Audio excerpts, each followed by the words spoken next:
All right, it's time to do a little bit tougher testing on the Benchmade Shootout in Crewwear. I've already done a regular cut test with the knife, and it did really well. This is the sliciest OTF I've ever tried. It's got thin blade stock, thin grind, which is something that most OTFs do not have. So in this video, I'm just going to be a little bit tougher on it. See, I'm stabbing it into the log. Now I'm just throwing it at the log. Yeah, toward the end there, I was really slamming it in there. Not full strength, but pretty hard. This is sped up 2 times, by the way, if it looks like I'm going real fast. No issues firing or anything yet. Let's throw it in a big, huge steel tube.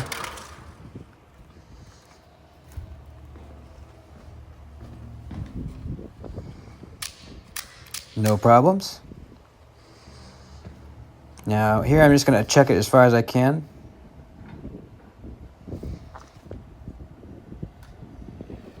And let's go see what happened to it.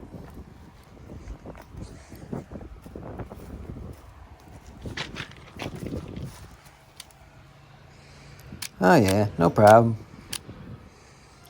Also, with the handle being, polymer or some kind of plastic, it's really kind of more durable as far as like how it looks. If this was coated aluminum, the coating would have come off the aluminum. It would look really scuffed up, chipped. And that's not really the case. This thing really hides wear super well. Now, I pushed the wrong button and forgot to record, but immediately after I threw it again the same way, and when I went and checked, the button had come off. None of the plastic looked broken, but I was looking at it and the plastic didn't look broken. So I saw that it had just kind of popped out of its track. So I unscrewed the handle screws, not all the way, but just enough to kind of open it up a little bit. And then I was able to snap the switch back into place. And it works perfectly fine. Nothing was broken. So that was a relief. Kind of scared me for a second. I was like, oh man, I was hoping this thing wouldn't break. And it didn't. It must have just fallen right on a rock or something right on that switch and just popped it out. So no big deal. We're back in perfectly fine working order. Still hasn't failed once.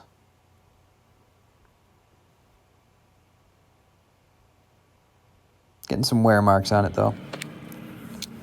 All right, let's do some more here. This is sped up 2 times. I'm just chopping away at this piece of wood here. Just chopping,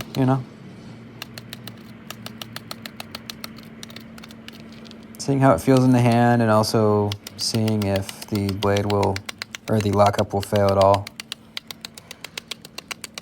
Just a lot of chopping, This thing's so light, so it doesn't have a whole lot of heft behind it. In this kind of chopping thing, a little more weight would have been helpful, but, when are you really doing this with your pocket knife on a daily basis or even ever? So, not a big deal.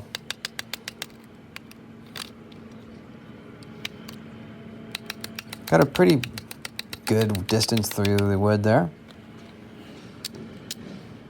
Still firing perfectly fine.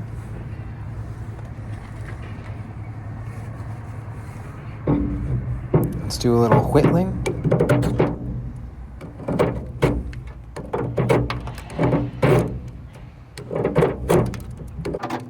This thing bites into wood nicely. It's about 12 thousandths behind the edge, which is great. And then obviously much thicker up at the tanto edge. It goes up to like 30 thousandths up on that second edge, which is perfect. That's what you want a tanto to be like. You have a really tough tip, secure tip, and very unlikely to snap off. And then you have much thinner measurement down where you're going to be slicing. It's got some of this really hard plastic strap stuff. Again, the video is sped up to save some time. It's going through this stuff no problem. It hurts your hands holding it more than it is cutting it.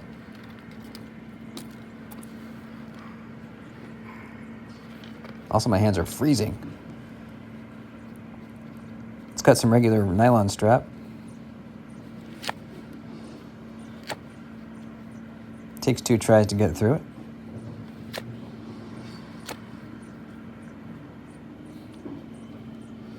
Let's try the double thickness area.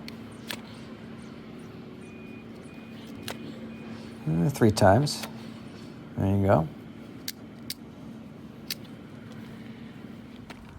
And let's do a little bit of light batoning. Just light.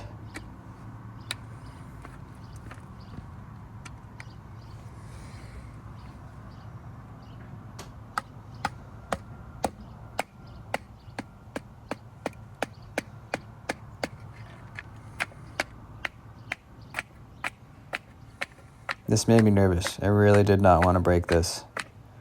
I was testing a lightning OTF once, and it blew apart a couple hits after I began batoning with it.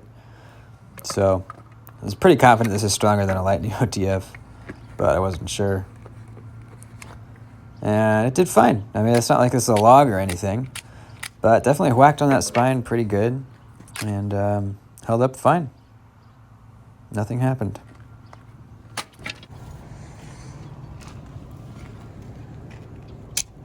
Pretty impressive.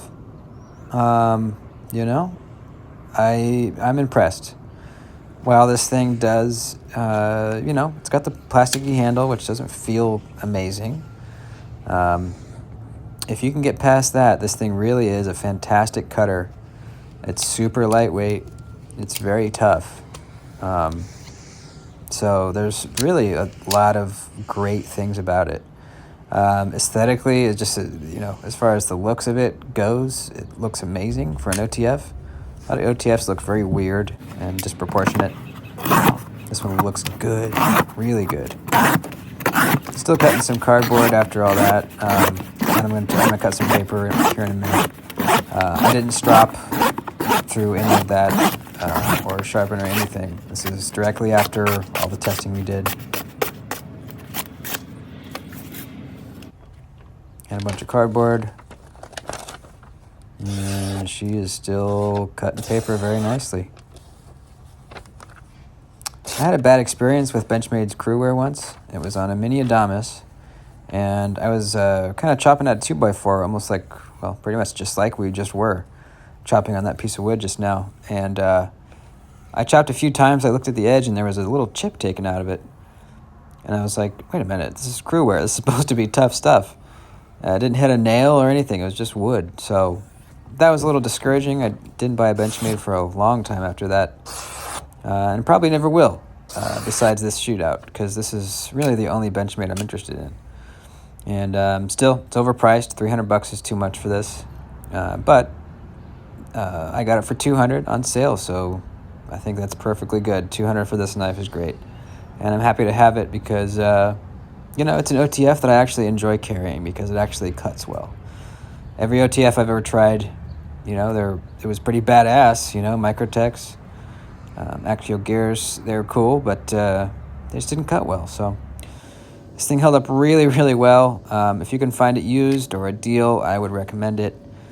Again, probably wouldn't pay the $300 or a little over that they're asking retail, but find one used, I say go for it if you're interested. That's it, folks. Please like the video. Hope you enjoyed it. I'll see you soon.